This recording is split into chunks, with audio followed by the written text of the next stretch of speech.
오늘은 하갈에게 나타나신 여호와의 사자, 하갈에게 나타나신 여호와의 사자, 이런 제목으로 말씀을 선고합니다.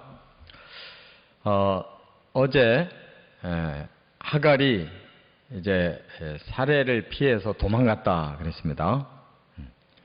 이 하갈은 사라의 여종이었는데, 이제 사라가 자기는 아기를 못 낳는다 이렇게 이제 스스로 결정하고 아브라함에게 하갈을 줄 테니 첩으로 받아서 아기를 낳아. 그러면 그 아기가 우리의 아기가 되지 않냐. 아브라함이 그 말을 들었다고 그랬어요. 하갈이 임신을 했는데 또 이 교만해져 가지고 사라를 아주 모욕을 주고 이렇게 또 몹시 하대를 하니까 하갈이 사례가 화가 나서 이제 아브라함에게 항의하고 자기 권리를 이제 또 마음껏 부리는데 하갈을 학대했다 그랬어요. 이러한 연유로 인해서 하갈이 결국 이제 그 집을 뛰쳐나가 도망가는데, 어디까지 갔는가 하면 애굽 가는 길, 술이라고 하는 광야 길까지 갔다 그랬으니까, 오늘날의 그 지도로 보면은 이스라엘 경내를 벗어나 가지고 그 시나이 반도라고 하는 그 지역, 거기가 이집트 나라의 국경지대인데 거기까지 이제 넘어갔다는 걸 알 수가 있어요. 그러니까 헤브론이라는 곳에서 거기까지 가려면 멀리도 도망갔어요. 그리고 하갈이 왜 그 방향으로 갔을까 생각해 보면, 하갈이라는 사람이 이집트 사람이에요. 애굽 사람. 그러니까 결국 자기가 도망가는 것도 아는 길을 가지 모르는 길로 갈 수 없잖아요. 아브라함은 이 가나안 위에서 온 사람이고 하갈은 가나안 밑에서 애굽에서 올라온 사람이니까 도망가니까 다시 애굽 쪽으로 도망간 거예요. 사람은 자기가 아는 만큼만 행동하지 그 이상 벗어날 수가 없어요. 근데 중요한 거는 여호와의 사자가 나타났다는 거예요. 근데 우리가 구약 성경을 읽으면서 잘 봐야 되는 단어가 이 단어예요. 창세기에서 지금 처음 나와요. 여호와의 사자. 그럼 우리가 어떻게 생각하면 여호와의 사자 그러면 천사를 보냈다 이렇게 생각하잖아요. 근데 또 천사일 경우에는 그냥 천사라고 썼어요. 근데 특별히 여호와의 사자라고 쓰는 곳이 간혹 나타나요. 그것은 누구를 의미하냐면 바로 구약시대에 나타난 예수님을 의미하는 거예요. 구약시대에도 성부, 성자, 성령이 함께 이렇게 사역을 하셨어요. 그래서 성부는 항상 여호와로 나타나요. 여호와라는 의미는 구원을 주는 하나님이라는 말이에요. 구원의 하나님. 근데 여호와의 사자 할 때는 바로 구원 사건에 아주 갑작스럽게 그 역할을 해야 될 때에는 여호와의 사자가 이렇게 나타나요. 그래서 아브라함한테도 그 후에 나타나는데, 이제 예를 들면 창세기 22장에 하나님이 네 아들 이삭을 잡아 바쳐라 그랬잖아요. 아브라함이 그 말씀을 순종해서 사흘길을 걸어서 모리아 산에 가가지고 아들을 제단에다 눕혀놓고 칼을 들고 죽이려고 하는 순간에 갑자기 여호와의 사자가 나타나서 아브라함아 아브라함아 하면서 말리잖아요. 그때 여호와가 하신 게 아니에요. 여호와의 사자가 나타나서 하신 거예요. 지금 하갈도 지금 죽을 지경이 된 거예요. 임신한 여자가 멀리 남쪽으로 도망가다가 이제 한계가 와서 이제 하나님 앞에 부르짖고 있으니까 여호와의 사자가 나타났다. 이거는 사람이 살고 죽는 이 구원의 문제일 때 여호와의 사자가 나타나요. 이삭도 지금 살고 죽는 문제일 때 여호와의 사자가 나타나요. 이렇게 성경에 보면 구원의 그 급박한 상황에 여호와의 사자가 나타나요. 드물게 바로 구약에도 사람으로 나타나시는 하나님, 바로 예수님이 역사한다는 거예요. 그래서 오늘 본문에 하갈에게 아주 중요한 세 가지를 보여주신 거예요. 그러면 우리가 생각할 때 하갈은 뭐 이렇게 종이었고, 또 그가 자기 스스로 못 견뎌서 도망갔고, 이렇게 뭐 형편없는 여자로 우리가 보이는데 어째서 하나님이 이렇게 여호와의 사자를 보내서 이런 중요한 약속을 하실까? 그 중요한 이유가 있어요. 세 가지. 첫째, 7절부터 10절에 보면 언약을 지키시는 하나님으로 나타나신 거예요. 언약을 지키시는 하나님. 그럼 어떤 언약이냐? 처음에 창세기 12장에 아브라함을 부르실 때 뭐라고 그랬어요? 내가 너로 큰 민족을 주겠다 그러셨죠? 근데 15장에 나타나서 다시 또 하나님이 또 말씀을 하셨어요. 하늘의 뭇별처럼 많은 자손을 주겠다 그러셨잖아요.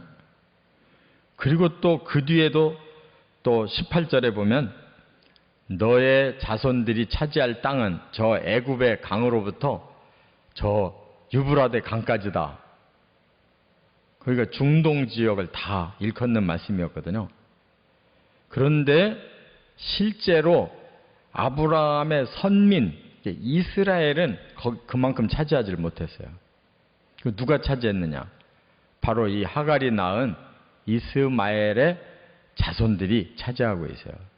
지금 본래 이집트는 그 민족이 아니었는데 바로 이스마엘 후손들이 그 이집트를 많이 점령해 들어가서 아랍 쪽이 되었고, 일부가, 그리고 이라크 지역까지 다 아랍 쪽 속들이에요.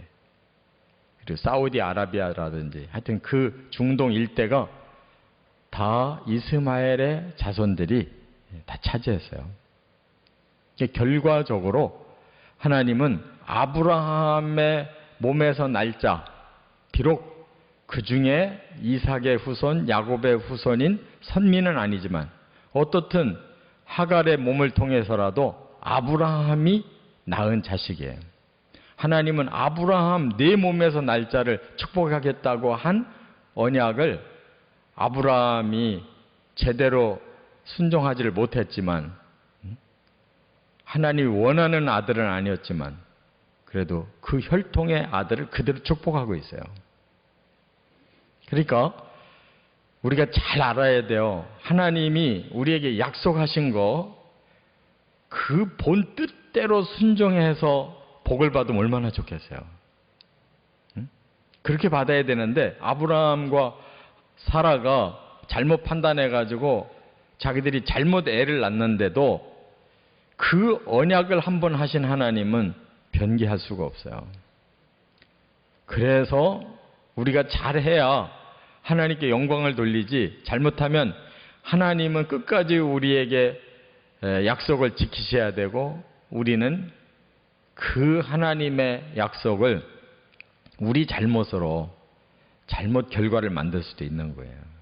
그래서 오늘날 이렇게 중동 지역에 같은 아브라함의 뿌리들이 살면서도 가장 원수처럼 살고 있는 것이 바로 하나님은 약속을 지키시고 사람은 그것을 제대로 지키지를 못해서 이렇게 됐다는 거 우리가 깨달아야 돼요. 아무튼 육의 자손도 이렇게 번성하게 하셔서 창세기 25장에 가보면 이미 이스마엘은 12족장을 거느리는 그런 훨씬 강대한 그런 민족을 이루어요. 이삭보다 훨씬 먼저 강대해지고 이렇게 나라를 이루고 하는 걸 볼 수가 있어요. 두 번째는 여기 11절과 12절에 보면 고통을 들으시는 하나님. 자, 어떻게 갑자기 여호와의 사자가 나타났느냐? 갑자기가 아니에요. 하갈이 거기까지 도망가서 이제 한계를 느끼고 하나님께 부르짖은 거죠. 그때 나타난 거예요. 그러니까 뭐 하나님을 원하지 않는데, 하나님 생각도 없는데 하나님이 임하는 것이 아닙니다. 여기 너의 고통하는 소리를 들었다라고 여호와의 사자가 말하잖아요. 그 말은 하갈이 하나님 앞에 고통을 호소하는 기도를 드린 거예요. 내가 그 기도를 듣고 지금 왔다, 그 뜻이에요. 그러니까 우리가 하나님을 믿는다면 우리의 그 기도 소리를 듣고 싶어 하시는 거예요. 우리가 부르짖을 때 하나님은 언제든지 달려와서 우리 고통에 함께 동참해 주시겠다 하는 것이 하나님 약속이에요. 바로 이것도 언약 때문에 오신 줄을 믿으시 바랍니다. 그래서 우리가 하나님 믿는 사람이라면 하나님 앞에 기도하는 거는 하나님이 다 듣고 계시고 거기에 응하신다는 거. 그렇기 때문에 우리가 그냥 아무 소리나 하는 게 아니고 하나님을 향한 그런 기도에 하나님이 반드시 응답하신다는 걸 깨달아야 돼요. 그래서 기도도 잘해야 돼요. 함부로 하지 말고. 아무 소리나 짓거리면 안 돼요. 지금 하갈은 하나님 저 죽겠습니다. 자기 잘못이죠, 결과적으로. 그러나 하나님 앞에 매달리잖아요. 자기가 잘못해가지고 쫓겨나서 도망갔지만 그러나 역시 하나님 믿는 사람이니까 하나님 앞에 부르짖잖아요. 그 고통을 들으셨다고 이렇게 나타나신 거예요. 그러므로 우리는 하나님이 항상 귀를 열고 듣고 있는 사람이라는 걸 기억해야 돼요. 그래서 어려운 일이 있으면 바로 하나님께 신호를 보내야 돼요. 그리고 함부로 행동하면 안 된다는 거예요. 그래서 여기 12절에 뭐라고 그래요? 중요한 예언이 여기 나와요. 보니까 뭐라고 그랬냐면 그가 12절에 그가 사람 중에 들나귀같이 되리니 그의 손이 모든 사람을 치겠고 모든 사람의 손이 그를 칠지며 그가 모든 형제와 대항해서 살리라 하니라 그랬어요. 이제 네가 아들을 낳을 텐데 그 이름을 이스마엘이라 하라 그랬어요. 이스마엘이라는 말은 이스마 그러면 들으신다는 말이에요. 엘 그러면 하나님. 하나님이 들으신다는 거예요. 그러니까 그도 언약의 자식이에요. 이미 아브라함의 자식이에요. 그래서 하나님이 이스마엘도 하나님의 그 언약의 자손으로 인정하셔요. 하나님이 들으셨다. 이름을 그렇게 붙여줬어요. 그런데 문제는 뭐냐? 사람이 저지른 그 결과가 그를 통해 나타난다는 거예요. 어떻게 나타나요? 들나귀같이 될 것이다 그랬어요. 들나귀라는 게 뭐예요? 거칠다는 말이죠. 그냥 지멋대로 막 치고 받는 거예요. 집의 나귀는 온순하잖아요. 길이 들어서. 들나귀는 지멋대로 살고 지 본능대로 움직이는 거예요. 그래서 서로 칠 것이다. 모든 형제들과 대항이 될 것이다. 지금 바로 중동 지역에 이슬람교를 만들어낸 그 주체가 이 아랍인들이에요. 이스마엘 후손들. 세계 평화를 만드는 사람들이 아니라 거꾸로 들나귀 같은 짓을 하고 있어요. 하나님 잘 믿는 것 같은데 엉뚱하게 잘 믿는 거예요. 그러니까 이 말씀이 하나님이 다 미래를 보시고 하시는 말씀이에요. 하나님이 일방적으로 그 민족을 그렇게 만들겠다는 뜻이 아니에요. 하나님은 예견을 하시고 예언을 하셔요. 보고 얘기하시는 거예요. 사람이 저질러 놓은 거는 그렇게 흘러가는 거예요. 하나님이 로봇처럼 확 일방적으로 바꾸는 게 아니에요. 사람이 저질러 놓으면 그것이 결과가 나타날 수밖에 없어요. 하나님도 그거를 어떻게 할 수가 없어요. 그래서 아담과 하와가 죄지니까 그 죄의 결과가 계속 내려오는 거예요. 어떻게 할 수가 없어요. 그게 사람에게 주신 자유의지예요. 바로 아담과 사라가 잘못 판단하고 하갈에게 임신시켜 놓은 결과, 거기서부터 뻗어나는 그 후손들의 미래가 이렇게 그들이 그런 길을 간다는 거예요. 하나님 어떻게 말릴 수가 없어요. 그렇게 되어진다라고 미리 말씀할 뿐이에요. 그러므로 사람이 잘해야 되는 거예요. 사람이. 우리가 잘못 뿌려놓고 엉뚱한 데다 핑계댈 수가 없어요. 우리가 뿌려놓은 걸 우리가 거두는 거예요. 끝으로 세 번째 13절 14절에 보면 살피시는 하나님 그랬어요. 하갈이 여기까지 다 듣고 나서 깨달은 게 뭐예요? 아, 하나님은 살피시는 하나님이시구나. 그래서 자기가 그 샘을 이제 발견하고 거기서 그 샘의 이름을 이렇게 붙였다고 그랬잖아요. 부엘라헤 로이라고. 이 말은 뭐냐면 살아계신 하나님이 나를 지켜보시는 우물이다. 그런 뜻이에요. 거기서 하나님을 체험했고 그 하나님은 나를 지켜보신다. 살피고 계신다. 예, 응시하신다고 말해요. 항상 우리를 향해서 눈을 응시하고 계신 하나님. 하갈과 같은 그런 아주 미흡한 한 여종이지만 하나님은 아브라함에 관계된 사람이기 때문에 계속 그를 살피고 계신 하나님. 이스마엘 족속도 결국 하나님의 수중 안에 있어요. 선하게 인도해 주실 거예요. 우리는 이 창세기를 읽으면서 이렇게 단순한 역사가 아니고 이렇게 세계의 역사가 이렇게 흘러오게 된 중요한 그 원인들을 지금 다 밝히고 있잖아요.